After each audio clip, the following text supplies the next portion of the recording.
A man in simple clothes walks into a five-star restaurant and gets insulted by the waiter in front of everyone. No one knew who he was, no one cared, but 10 minutes later, the richest man in the room walked in, and everything changed. What happened next left the entire restaurant silent. You won't believe who that man was, and why he didn't say a single word. It was a calm evening in the heart of the city, and the restaurant was alive with soft music, sparkling glasses, and the quiet chatter of the wealthy. It wasn't just a place to eat, it was a status symbol. Known for serving celebrities, billionaires, and high society elites, it was the kind of place where bookings were made weeks in advance, and the staff were trained to recognize important faces from magazine covers. That evening, a man entered quietly through the glass doors. No one noticed at first. He wasn't surrounded by bodyguards. He didn't step out of a luxury car. There was no designer label shouting from his clothes. In fact, his appearance was surprisingly ordinary. Simple pants, a plain shirt, and shoes that had clearly seen a few years. He wasn't wearing a watch, no gold ring, no flashy accessories, just a calm face and gentle eyes. As he approached the reception, the head waiter looked up, expecting another elite guest. But the moment he laid eyes on the man, his expression changed. The polite smile vanished. He didn't bother asking for a name or checking the reservation list. The man spoke in a quiet, respectful tone. "Good evening. A table for two, please." The waiter raised an eyebrow, scanning him from head to toe with obvious judgment. "I'm sorry, sir," he said curtly. "We're full tonight, reservation only."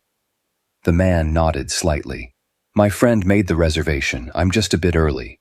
But the waiter didn't flinch. "Unfortunately, we don't hold tables unless the full party is present. And honestly, sir, this place is very exclusive. Perhaps you'd be more comfortable at another restaurant down the street." There was no anger in the man's eyes, only a quiet, almost amused look. He didn't argue, he didn't protest. He simply stepped aside, finding a quiet spot near the entrance, and waited. Unbeknownst to the staff, they had just turned away someone whose net worth exceeded that of every guest in the restaurant combined. A man who didn't need to prove his wealth to anyone. But in that moment, to the waiter, he was just another stranger in ordinary clothes, someone not worth the time. As the man stood silently near the entrance, the atmosphere inside the restaurant remained unchanged. The soft clinking of cutlery, the low murmurs of conversation, and the occasional laugh from a nearby table filled the room. No one paid him much attention. To most people there, he was invisible, just another nobody who had mistakenly wandered into the wrong place. The head waiter returned to his podium, barely giving the man another glance. A younger waiter walked past and whispered, "Did you send him away?" The older man smirked. "Of course. You saw how he looked? Probably just wanted to sneak in or take a photo of some celebrity. These types always try their luck in places like this." Their voices weren't loud, but they weren't exactly trying to hide their words either. The man could hear them clearly, but he didn't react. He simply continued standing there, calm and unbothered, hands folded gently in front of him. After a few minutes, a well-dressed couple walked in, and the waiter sprang into action, smiling, pulling out menus, escorting them to a table. The contrast was painful to watch. The man, still waiting, was now becoming the subject of quiet stares. Some guests near the entrance started whispering to each other, wondering why someone like him was standing there in such an expensive place.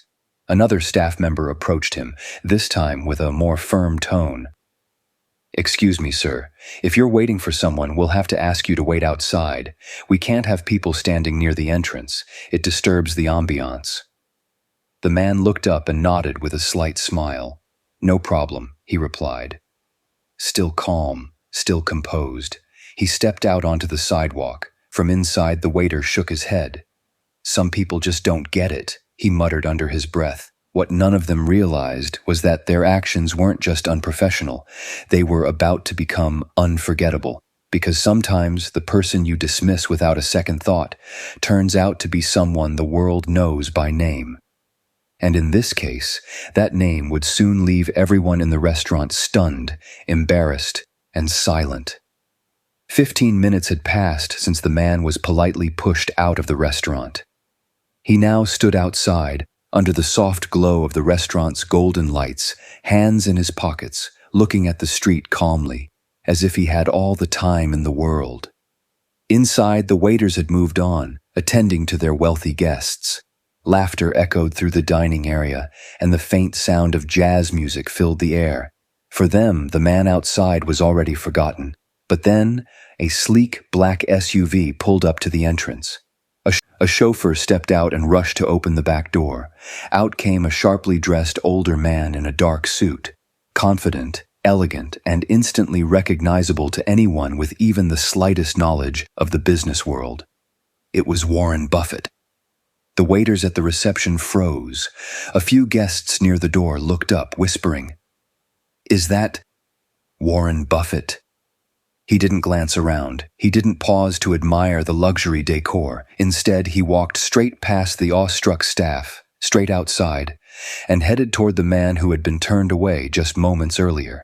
When he reached him, he smiled warmly, stretched out his hand, and said, "Sorry I kept you waiting, Bill." The two shook hands like old friends and began chatting casually. The waiters stood frozen. One of them whispered, "Did he just say, Bill?" Another replied, "Wait, is that Bill Gates?"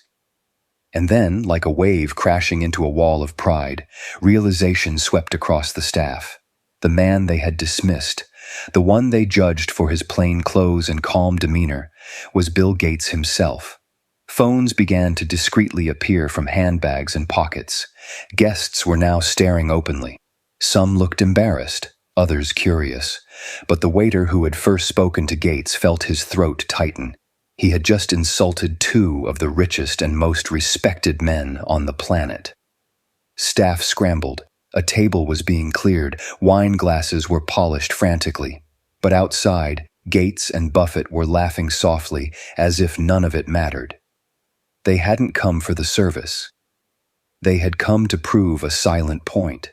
The moment the truth landed, the atmosphere inside the restaurant changed completely.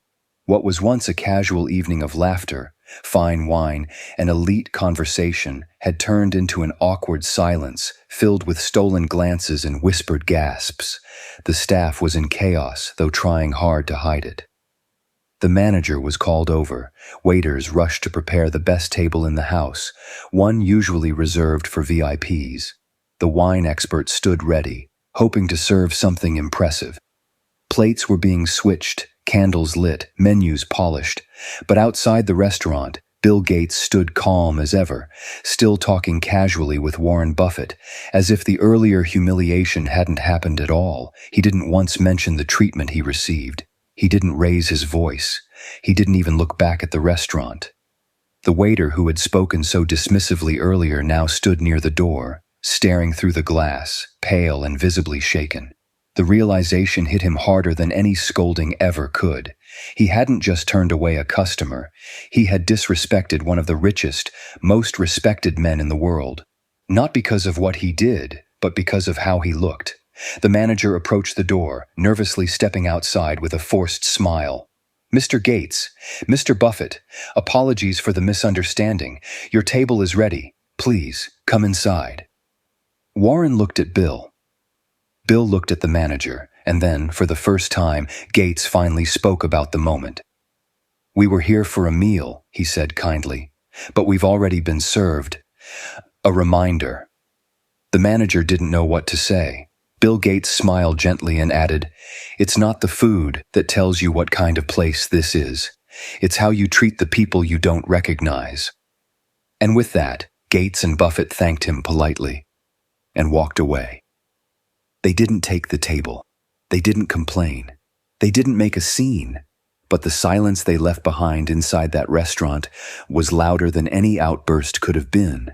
The guests remained quiet, humbled, and the waiter, he would remember this night, not because of the billionaires he could have served, but because of the opportunity and respect he had lost, simply by judging too quickly. Long after Bill Gates and Warren Buffett disappeared into the night, The restaurant remained unusually quiet. The clinking of cutlery had slowed. Conversations had faded into murmurs. A strange heaviness filled the air, an invisible weight of realization. The waiter who had dismissed Bill Gates stood at the back, staring blankly at the entrance. His hands were still, his confidence broken. For years he had believed he could read people just by looking at them. Expensive suits, luxury watches, famous faces, those were his cues. But tonight, those cues had failed him. The manager gathered the staff and said softly, "Let this never happen again. We judged a man by his clothes, not his character, and we failed." Meanwhile, Bill and Warren walked along the street, far from the cameras and whispers. Buffett chuckled and said, "Still the same old Bill. You could have owned that place if you wanted." Gates smiled, his voice calm. "It's never about owning places. It's about showing people who they really are, without saying a word." He wasn't angry. He didn't post online. He didn't demand apologies or call for headlines. He simply let the moment teach the lesson, because true character doesn't raise its voice. It doesn't wear a name tag or flash wealth. It stands quietly and lets others reveal their own. And that's exactly what happened in that restaurant. The most powerful lesson of the night wasn't spoken. It was felt. Back at the restaurant, the story spread quickly among staff and guests alike. Phones buzzed. Social media timelines filled with whispers of what had just happened. But the ones who were truly changed weren't those reading the posts. It was those who witnessed the moment firsthand. The waiter, once proud of his instinct to filter guests, now saw how dangerous assumptions could be. Not just for his job, but for his humanity. Because the man he rejected wasn't just a billionaire, he was a reminder. A reminder that respect should never be earned through appearance, and dignity should never be denied because of simplicity. That night, no food was served to Bill Gates, but the world was served a lesson it won't easily forget. If this story gave you something to think about, make sure to like, share, and subscribe. And tell us in the comments, what would you have done if you were that waiter?